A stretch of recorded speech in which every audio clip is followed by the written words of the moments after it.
Magandang umaga mga ka-happy hour. Narito ang mga balita para sa MBC TV Network News Update, 11 AM edition.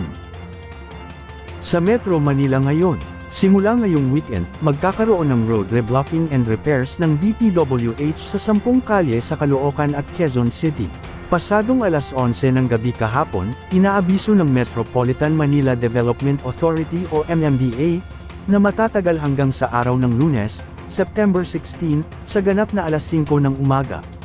Kabilang ang EDSA southbound, northbound, at Cloverleaf sa Quezon City, Commonwealth Avenue, General San Miguel eastbound, at EDSA southbound sa Caloocan.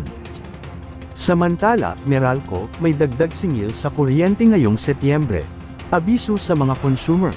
Asahan ng 15 centavos per kilowatt-hour na dagdag singil sa kuryente ngayong Setyembre, bunsod ng pagtaas ng transmission charges, ayon sa Meralco. Katumbas nito ang 31 pesos na dagdag sa bill ng ordinaryong residential consumer, na kumukonsumo ng 200 kilowatt-hour sa isang buwan. Sa ibayong dagat, bagsik na bagyong Yagi, nag-iwan ng higit 200 patay sa Vietnam. Nasa 800 katao ang naitalang sugatan, habang 100 katao pa ang nawawala.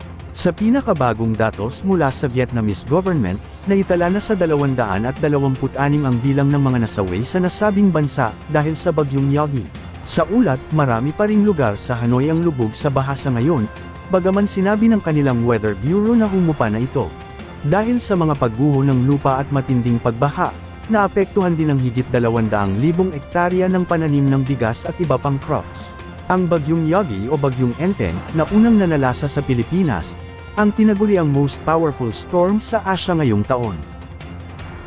At yan ang mga balita para sa MBC TV Network News Update, 11 AM edition.